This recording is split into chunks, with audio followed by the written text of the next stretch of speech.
va dato alle cantine Privitera che ci ospitano e che ci hanno messo a disposizione, grazie al nostro assessore, questa meravigliosa sede che si presta veramente bene con il contenuto di questo libro. Un grande grazie lo dico a Rosalda Schillaci, che oggi interverrà insieme a Rosetta Di Bella, che mi sono sempre vicine, delle carissime amiche che mi sono sempre vicine, e un grande immenso lo devo a tutti quanti voi che siete presenti questa sera. A questo punto, prima di parlare di questo libro, mi corre l'obbligo di passare la parola intanto a Rosetta Di Bella per il suo intervento. Grazie.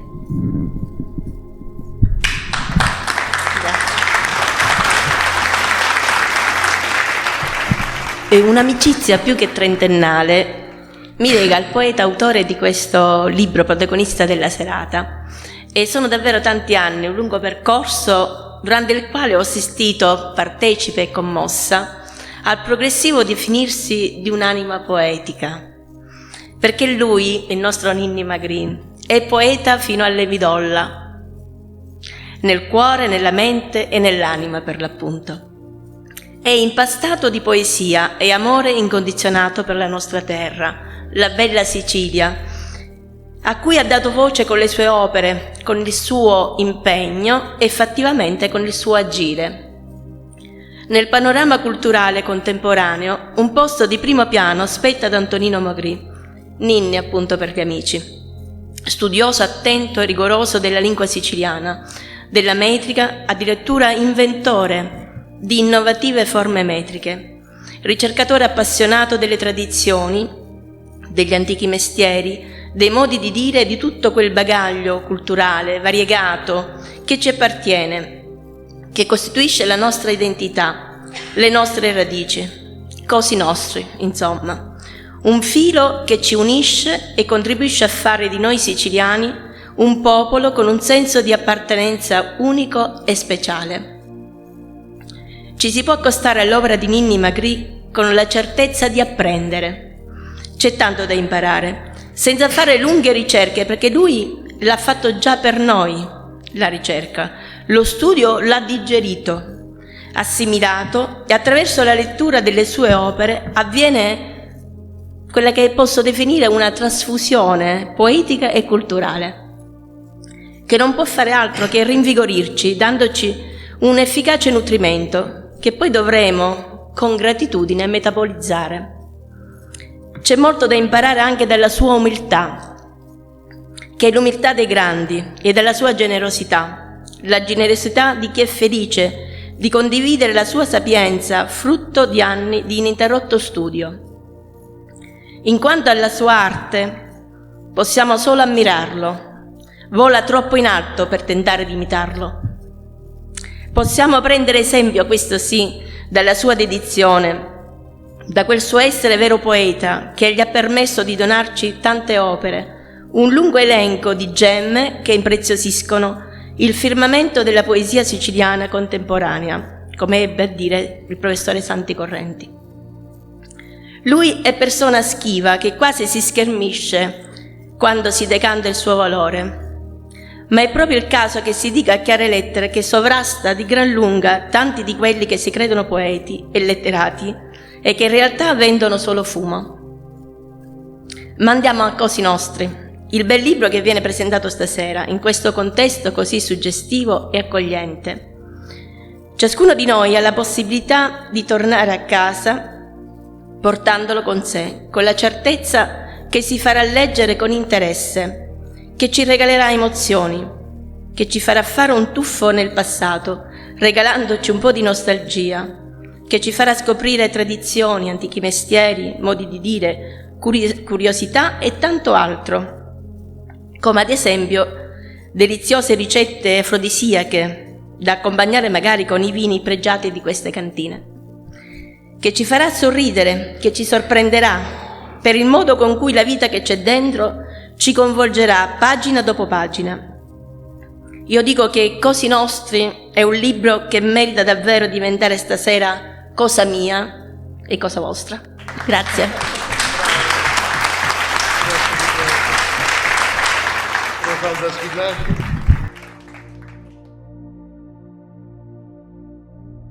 Gli anni passano, quindi ho bisogno della luce rispetto a Rosetta. Se c'è un fatto a cui non riesco proprio a rassegnarmi, è l'oblio.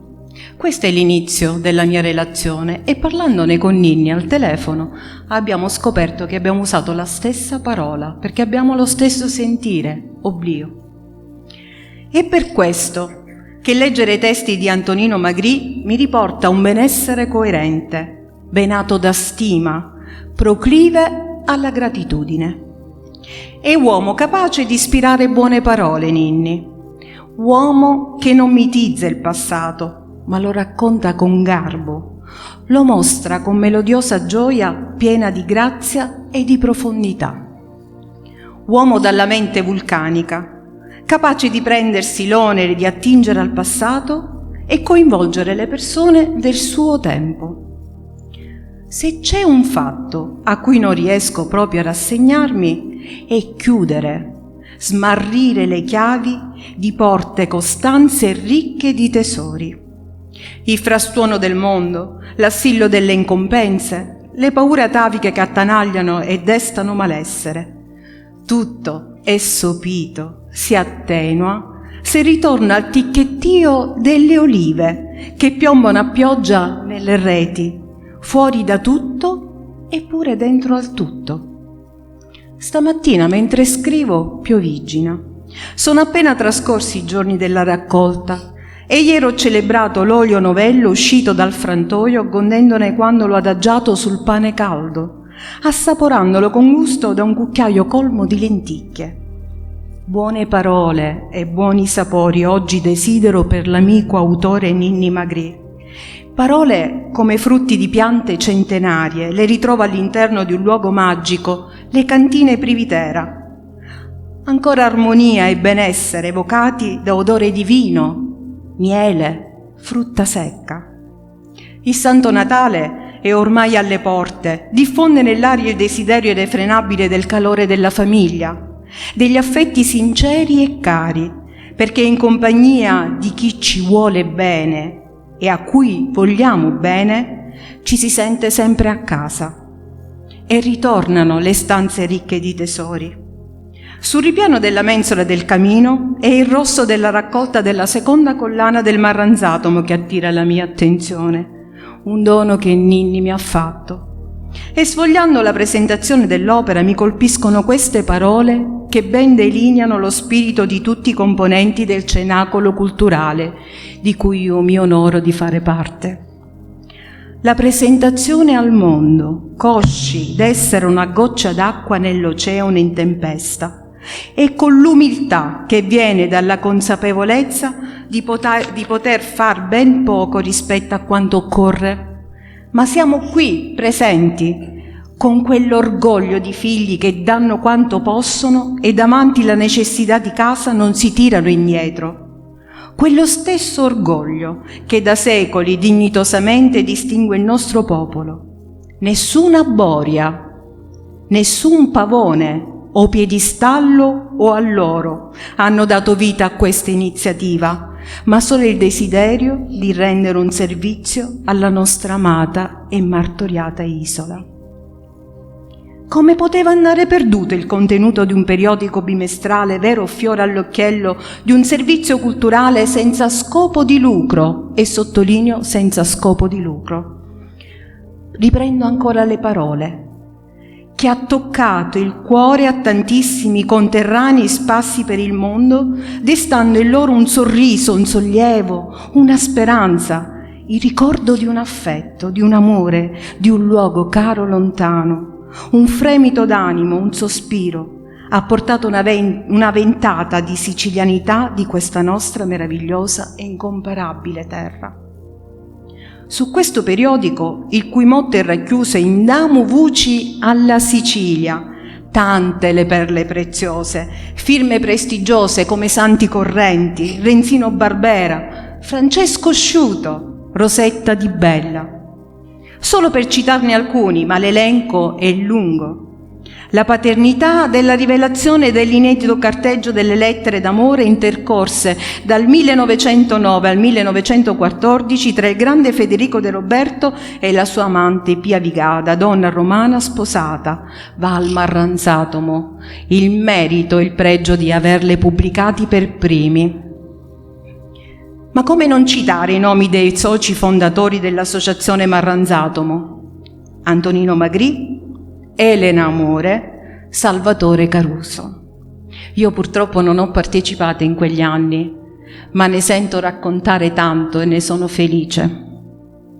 Io desidero dirvi senza altri preamboli, vi cunto ninni cuna iunta.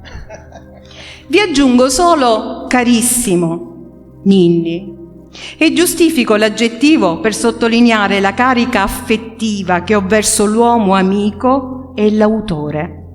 Entrambi gli aspetti brillano per doti di cuore e di intelletto. Nell'autore Magri trovo intatto la riscoperta del buon tempo antico, la ricerca amorevole tesa a scoprire e conservare le nostre radici ancestrali. Ninni Magri nasce a Catania, si trasferisce da giovane a nord e poi per anni vive ad Augusta. È qui che l'anima sona e si rivela siciliano puro sangue, sia nella poesia, sia nel teatro, sia nel modo di esprimersi, ma soprattutto di pensare. Canta la sua terra con afflato poetico, canta le passioni che ardono nel cuore, i sentimenti e le tradizioni della nostra gente.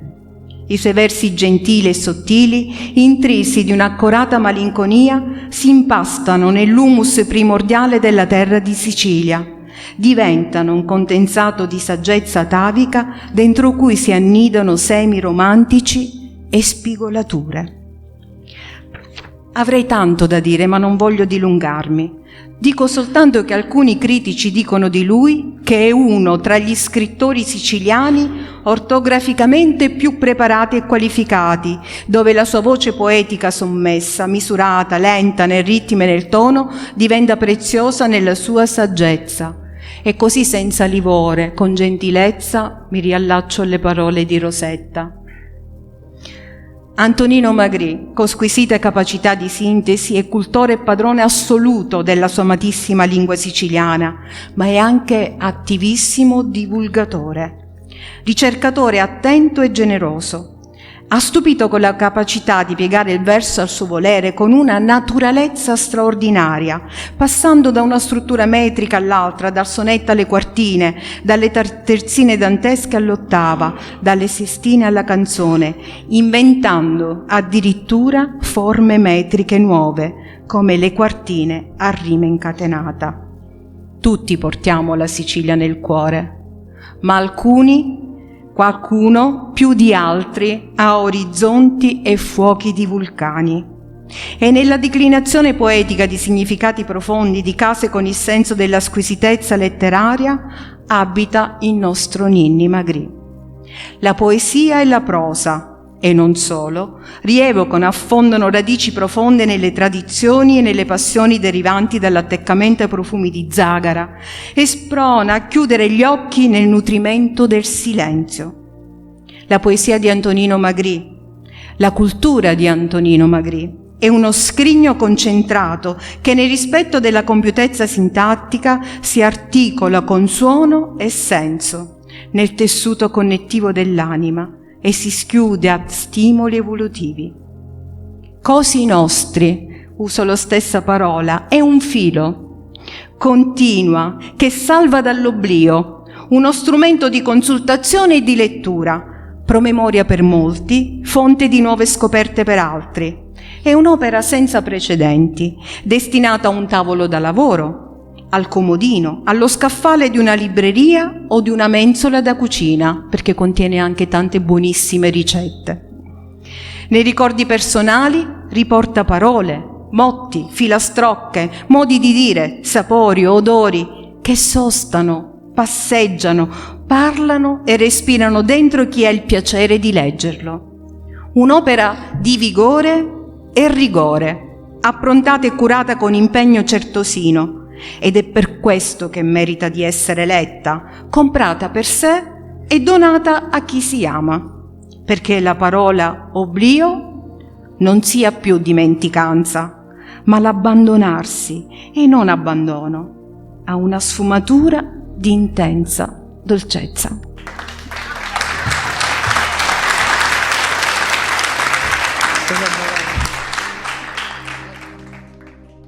Allora, vedete, questo libro è un libro veramente particolare e già lo dimostra la copertina con questa immagine meravigliosa della nostra artista Francesca Privitera, che ringrazio di cuore.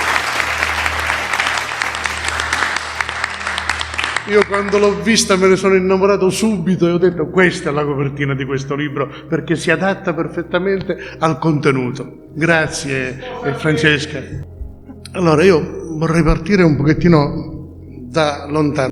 Tutto nacque un po' per caso, perché io facevo parte del Centro d'Arte e Poesia Antonino Bulla e il poeta Antonino Bulla mi stradò nella strada della poesia, mi fece da maestro, veramente da caro maestro, da padre spirituale tra l'altro, e alla sua morte, insieme ad un gruppo di amici abbiamo deciso di continuare la sua opera di divulgazione della nostra cultura siciliana. E così è nato il Marranzatomo. Il Marranzatomo, i primi tempi, il primo anno era un po' in rodaggio perché dovevo capire cosa dovevo fare. Poi cosa successe?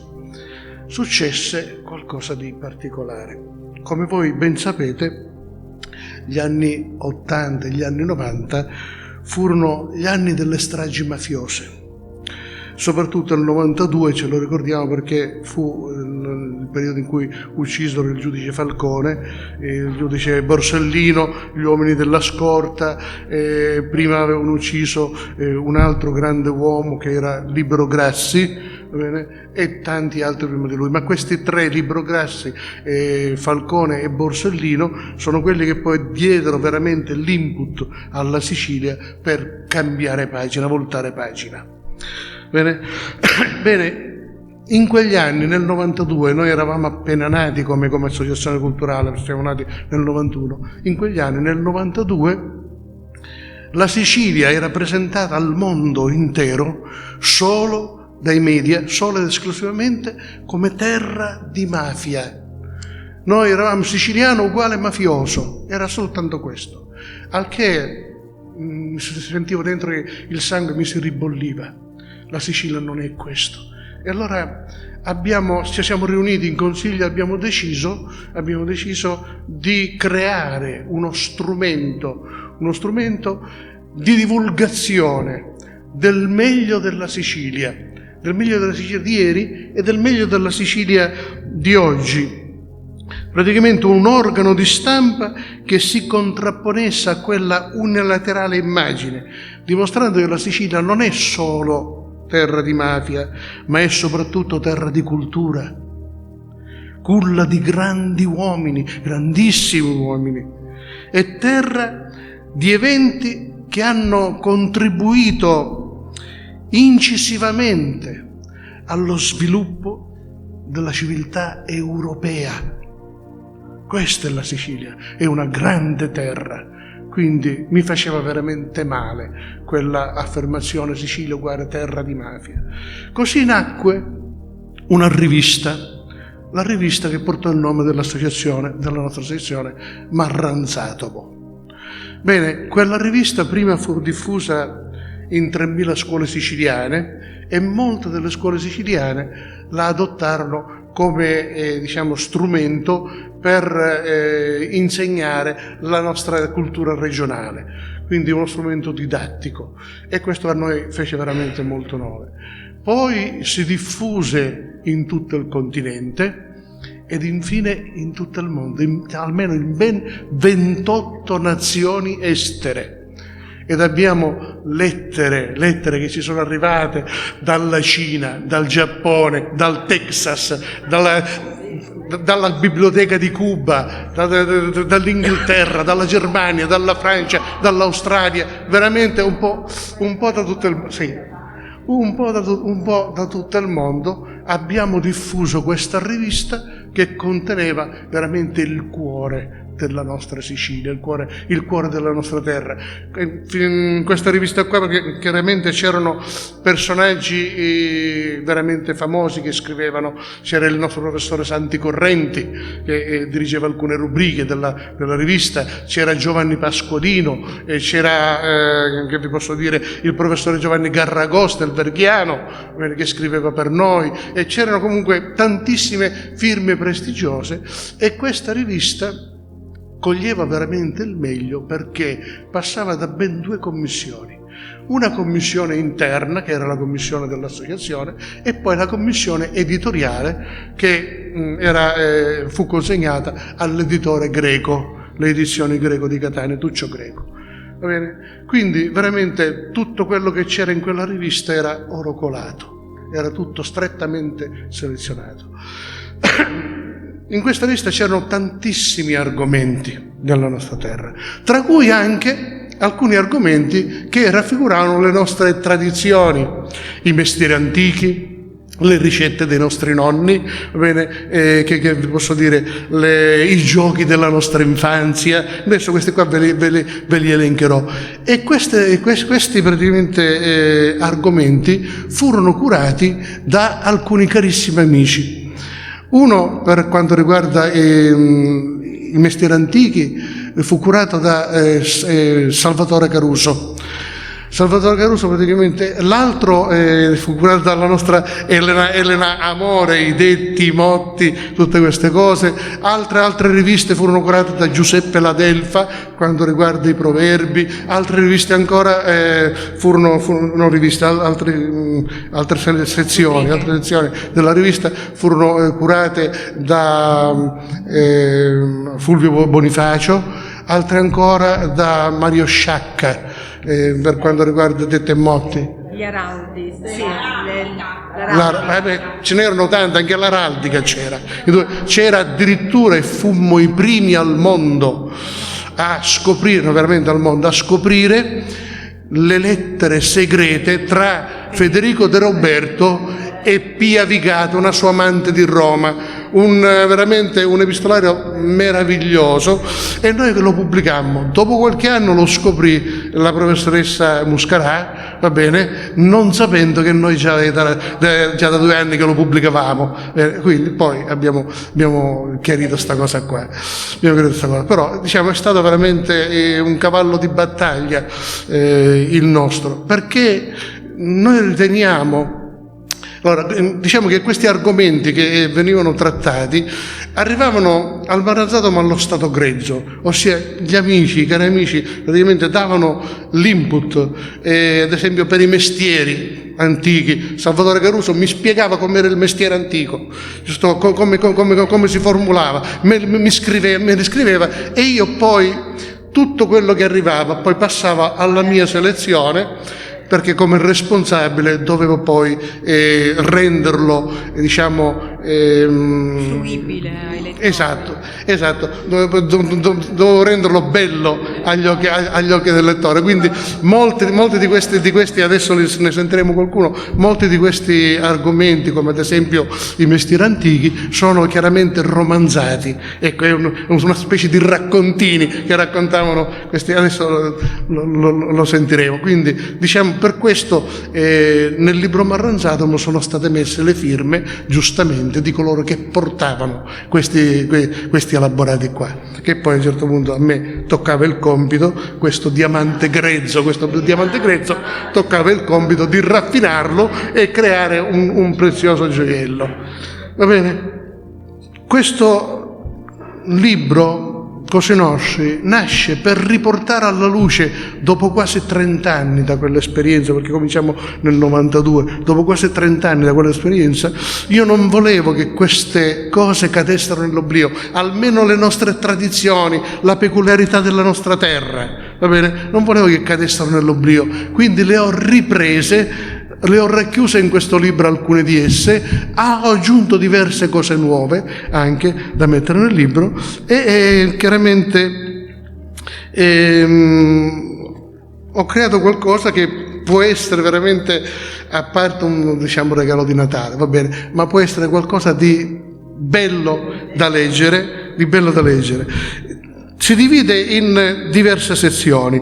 La prima sezione, nella prima troverete i tempi di sgavito, ossia i mestieri antichi, quando stava sgavitare, va bene? Erano tempi di fame, quindi nascevano dei mestieri perché uno non poteva comprare come oggi, sai, la camicia si sciazzava, me ne piglio un altro. No, una volta non si poteva fare questo qua, tanto se vi ricordate c'erano nelle confezioni addirittura i colletti e i polsini di ricambio, va bene? Ecco, tanto per intenderci. Quindi nei tempi di sgavito, e quello fu curato da Salvo Caruso, troverete alcuni mestieri antichi: u campanaro, u siggiaro, u paracquaro, a camisara, u consalem, paracquaro, chi non riparava l'ombrello, no, si chiamava paracqua,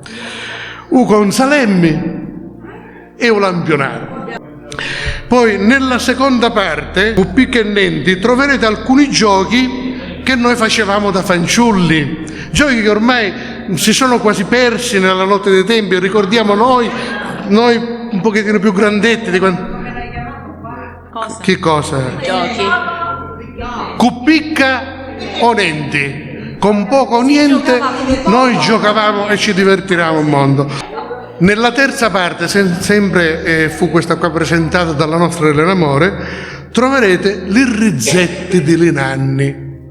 Cosa sono? Troverete alcuni rimedi antichi che usavano i nostri nonni per risolvere dei piccoli problemi quotidiani di vario genere. Sapete ad esempio come si puliva anticamente l'argenteria? Ora lo sentiremo. Ecco, quindi troverete tante cose. Poi nella quarta parte, ditti e motti, sarebbe i detti e i motti, sempre curato da Elena More.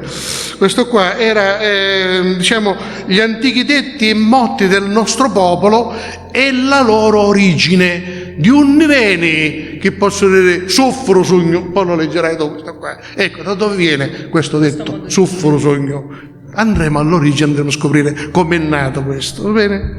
Nella quinta parte troverete alcuni proverbi, siciliani tra i più conosciuti, e sono selezionati per argomento. Troverete proverbi sull'amore, sulla vecchiaia, sui figli, di vario genere, va bene? Poi nella sesta parte, sicilianarii, troverete i miniminaghi, gli indovinelli antichi nostri, gli scioglilingua, le tiritere, le filastrocche antiche, quelle che si usavano per fare un conto, va bene? Quindi troverete un raccontino popolare, una favola antica, alcuni caratteristici nomi di persona, poi ve ne darò due, per lo più vezzeggiativi. Due leggende siciliane che ho romanzato io, le ho romanzato per i bambini delle scuole, va bene? 2 leggende siciliane da me romanzate. Poi nella settima parte c'è l'Utiacino, sono 2 piccole scenette teatrali da me scritte in poesia, una per i ragazzi della scuola Caronda di Catania, in cui ho tenuto un corso di 6 mesi di corso di siciliano per la scuola, va bene? E quindi per fine anno abbiamo preparato questa scenetta teatrale, l'ho scritta per i ragazzi. E un'altra scenetta teatrale, che si intitola Lo Triunfo, l'ho scritta per i ragazzi dell'Anfas di Catania. Bene. Poi l'ottava sezione, le ricette dello poeta. Attenzione che le ricette sono solo ricette mediche, sono ricette di cucina. Voi sapete che io per 40 anni ho fatto il ristoratore. Io avevo un ristorante a Donna Ina di Augusta per 40 anni.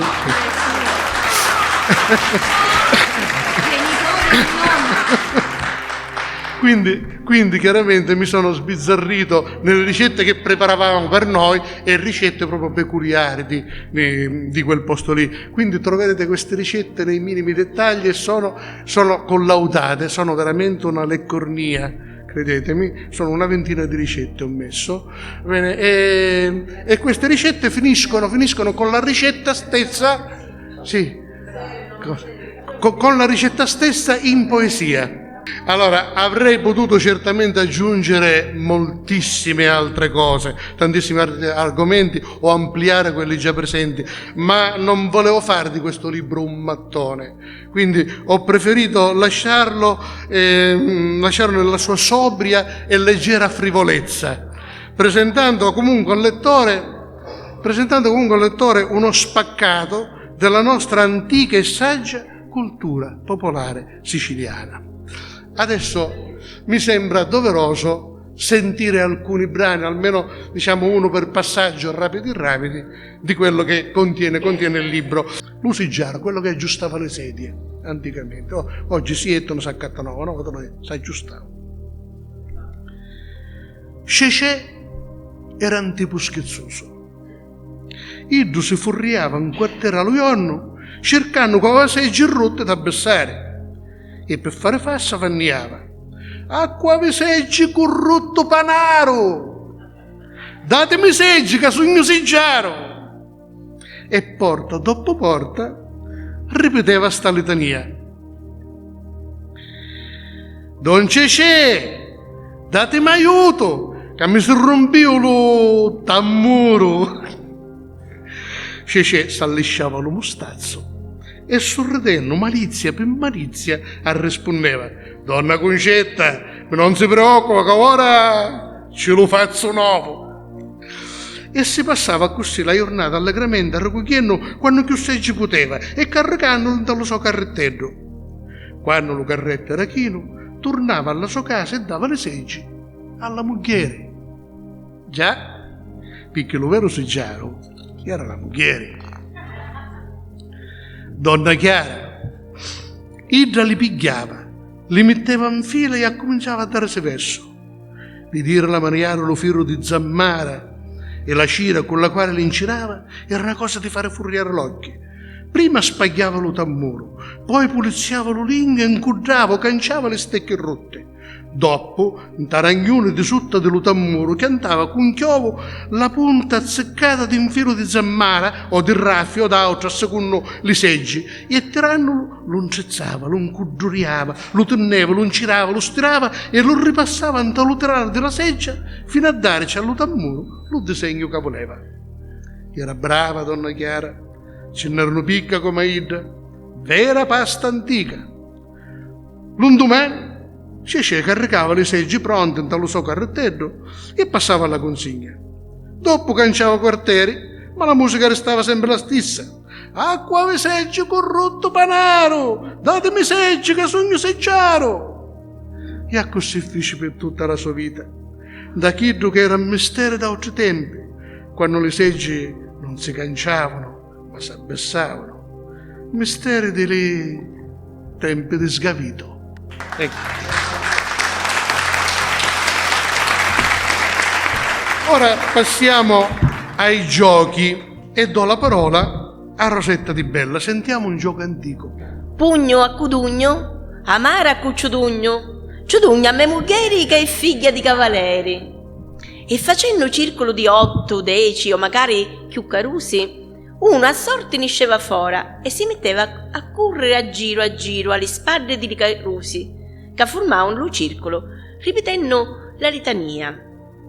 Allo mentre che correva, dava un pugno dalla carina così faceva più antipatia, e chi lo che riceveva lo pugno nasceva dello circolo e correndo insieme allo primo, ma di lo lato contrario, faceva lo giro cercando di ripigliare lo suo posto leggio, prima che quello che ci aveva dato lo pugno. Chi dei due arrivava prima allo posto leggio vinceva, e chi che restava fuori aveva a rifare lo gioco. Certi voti capitava che lui Caturi, decidendo di dare lo pugno alla picciotta che a chiudi si dirava, recitava la litania: pugno a cudugno, amara a cucciudugno, ciudugno a me muglieri che è figlia di cavaleri. E in tale rupigliare lo posto vacanti si inventava scindicati o giri sbagliati per perdere tempo e dare modo alla picciotta di arrivare prima e vincere e conquistarne così la simpatia. Ma sta galanteria era cosa da altri tempi, quando per giocare bastava picca o nenti. Ora vediamo una delle ricette che ho citato, ricette dei nonni, i risette dei nonni, va bene? In questo caso leggeremo l'argenteria. Argenteria. Quando l'argenteria comincia a diventare matta o peggio a diventare niura, è il momento di mangiare patate vogliuti. Perché? Perché è proprio l'acqua un livello vogliuti di patate che ne serve. Difatti, provate a mettere in a st'acqua la vostra argenteria e poi lasciatecela fino a quando l'acqua non diventa fredda. Dopo niscite l'argenteria dell'acqua e con una pezza di lana asciugatela buona e stricatela forte. A picca l'argenteria torna a luce, come quando era nuova.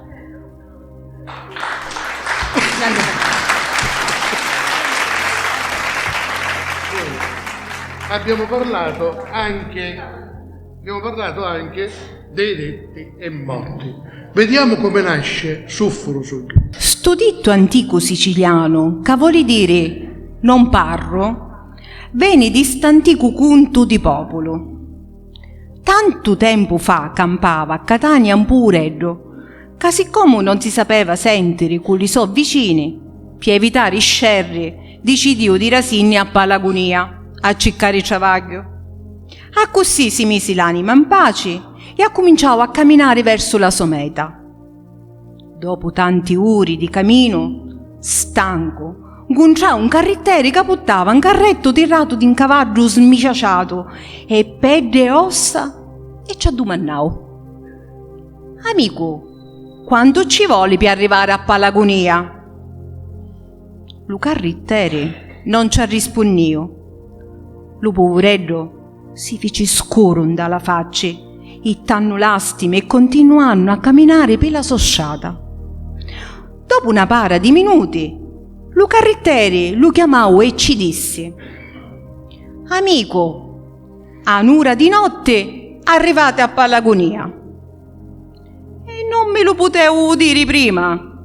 E io chi sapeva chi passo puttati. In base allo passo catenete, io calcolo lo tempo. Lo poveretto capì che aveva ragione e dopo un poco ci ha domandato: mi potete dare in passaggio a cascia di carretto? Impossibile, sogno troppo carico e lo cavallo non ce la fa. Che buttate? Sofforo. Se vi pago quando un sacco di sofforo, me lo date in posto a cascia di carretto? Vegna munita. Lo poveretto lo pavao e dopo si stinnicchiao dallo punto stabilito e per la stanchezza chiudiu l'occhi. Dopo un poco lo carrettere ci ha domandato: che ci da fare a Palagonia?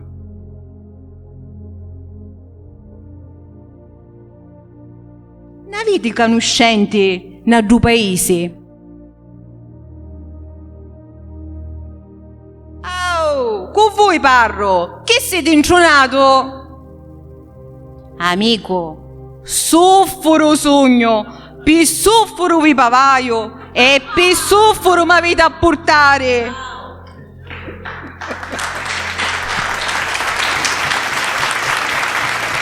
Di sacuta risposta nasciu e arrestau lo mutto. E da dove nasce? Poi c'è una pagina dedicata ai nomi propri, soprattutto ai vezzeggiativi dei nomi propri, quindi diciamo quelli più particolari. Ad esempio Rosetta Teresa di Bella, quindi Rosetta Teresa. In vezzeggiativo sapete come si dice? Sisi Tetè. Rosetta è Sisi, Teresa Tetè. Non lo sapevo. Sì, Tetè di Bella. Bene, abbiamo parlato anche delle leggende. Una molto breve, appunto perché è molto breve e che riguarda noi, perché è una leggenda prettamente catanese, la leggenda del cavallo senza testa. Va bene? Quello che a un certo punto è una leggenda che ci trasferisce. No. Questa cosa ci trasferisce praticamente nella India Crociferi a Catania, sotto l'arco. E questa qua ti prego, Rosalda, di leggerla tu. Volentieri. La leggenda di Luca Vardu senza testa. Piccomo la conto io. Sta leggenda nasce dalla bella Catania dello Settecento, dalla via Crociferi. Da via ci stavano un sacco di nobili che di notte e notte facevano le sontrallazze, e più facenni amorosi e più complotti privati, e per su motivo non volevano essere visti né tantomeno conosciuti. Fu così che misero per i peri la voce che da via di notte passava un cavallo senza testa che ammazzava a cui passava di là, e perciò quando scurava nudo s'avventurava a passare di da via. Ma ignorno un caruso per mostrare che non aveva scanto, scommettiu con l'amici che ci avessi aiuto dallo menzo di la notte e chi per prova ci avessi chiantato un grosso chiovo dallo muro sotto l'arco di limonichi benedettini. L'amici accettano la scommessa e Luca Rusu a mezzanotte io sotto l'arco e ci chiantavo lo chiovo dallo muro, ma senza che se ne accorgio ci resta un pinto lo mantello dallo chiovo, e quando feci i pirasinni si sentiu come pigliato di una mano invisibile, e per lo scanto che era lo cavallo ci restavo secco. Vinciu la scommessa, ma persi la vita, e la leggenda ciappi conferma. Di notte non ducchio passavo di là. Ed ora chiudiamo con le ricette. E delle ricette io vi leggerò soltanto la ricetta in poesia, l'altra va leggete altre e a casa ve le preparate. Vediamo se Piolina la casalinga. Sicciteddi, tra cipudra e canciolina, la miscare con puseddi, vino bianco affumatina, pomodoro rosso e verde, poco sale e poi cucina, che giambucca l'acqua sgriccia per lo canto della siccia. È un primo piatto con i gamberi. Cipudduzza e ghiammareddu, burro e puma di lamuri, sarebbero i pomodori. Miuro come a muncibeddu sia lo spezzi di colori. Panna solo un tantineddo, catallinchi di calori. Sì e no, valicicò. 9 mesi e fe lavò.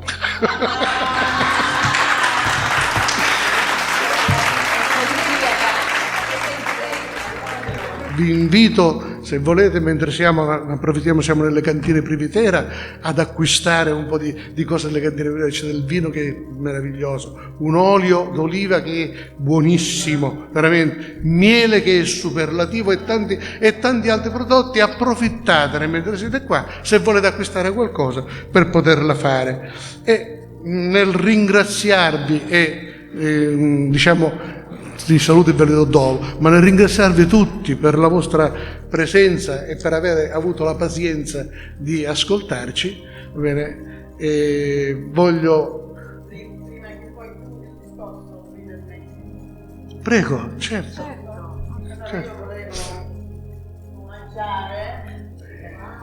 No. Madonna.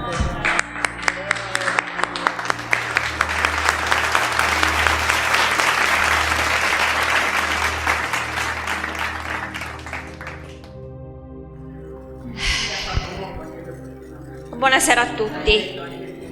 Grazie Ninni per il bel pomeriggio che ci hai regalato. Grazie a te. Quando lui mi chiese di presentare il libro, e ho detto, tra l'altro mi aveva chiamato Rosalda, e forse anche Orazio principalmente, mi dice: guarda, io in quei giorni ho una mostra, una personale. Dico, niente di meglio di presentare anche il tuo libro. Voi conoscete tutti la nostra Sala delle Arti. Fino al giorno 24 noi eravamo là dentro e i quadri di Francesca sono stati ammirati per lungo e largo, perché abbiamo avuto anche persone su scala nazionale che sono venuti e si sono soffermati a guardarle. Voi potete vedere nelle fotografie che ritraggono. Gianni, sei emozionato o ti sei raffreddato? Ah, vabbè. E allora praticamente diciamo questi quadri vengono raffigurati nelle fotografie. Il 25, dopo una tempesta di acqua proprio incredibile, crolla. Vi faccio questa cronostoria perché purtroppo per me è una nota dolente. Vedere la Sala delle Arti tutti i giorni, recarmi al comune e vedere quel muro a secco, costruito a secco, che è precipitato. Quindi per motivi di sicurezza i vigili del fuoco ce l'ha reso inagibile. Stiamo aspettando al più presto che insomma possiamo riaprire i battenti, ma non ci siamo fermati, perché chi si ferma è perduto. Naturalmente, dietro anche sollecitazione del grande maestro Orazio Minnella, e naturalmente lui sempre dietro, perché lui è una persona discreta, umile, un gran signore, un signorone che veramente traspare la sua limpidezza del suo cuore attraverso i suoi occhi. Voi vedete questo volto pulito, è pulito, una persona pulita. Dice, ma allora non si fa. Io non potevo dire no. E grazie all'aiuto di Sandra Privitera e a questo location che è meravigliosa, ho fatto sì che questo evento stasera si realizzasse. Loro hanno aperto le porte a noi dell'amministrazione perché abbiamo un'intesa. Noi abbiamo fatto diverse manifestazioni qua dentro e ogni volta questo odore di vino, di cose buone, ci inebria, ci porta a non lo so, sarà l'odore così che ci porta all'ebbrezza, alla leggerezza. E devo dire che insomma non era posto migliore per presentare questo libro, e io sono veramente orgogliosa di tutto ciò. Il posto è veramente, quindi io invito tutti quanti presenti, anche se pochi, visto che c'era un altro evento, di comprare questo libro. Io lo comprerò e lo porterò a Roma. Perché? E ti dico il perché. Mentre che tu leggevi, mia figlia è fidanzata con un romano perché vive a Roma, però è innamorato. Mia figlia, i miei figli quando parlano in dialetto parlano poco in dialetto, perché purtroppo la nostra sicilianità, i nuovi tempi si sta perdendo, però quelle piccole parole lui le ripete.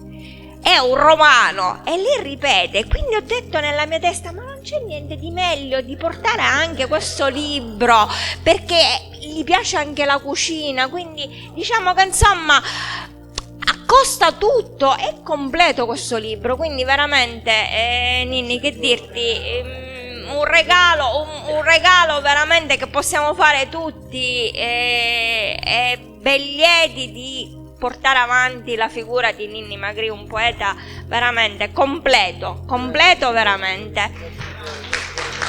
Io approfitto a tutti voi, porto i saluti dell'amministrazione, di Massimiliano Giammusso, di tutta la giunta. Noi portiamo avanti sempre la cultura. Io ho tante deleghe, però questa spero sempre di conservarla, perché ho un contatto diretto con voi e la Sala delle Arti è cresciuta grazie a voi, grazie a voi, e io ringrazio voi, perché grazie alla vostra cultura, alle vostre sicilianità, alla vostra vena artistica, ma anche io ho imparato tantissimo, anche io mi sono innamorata di voi, quindi continuiamo a stare uniti. Grazie e buon Natale!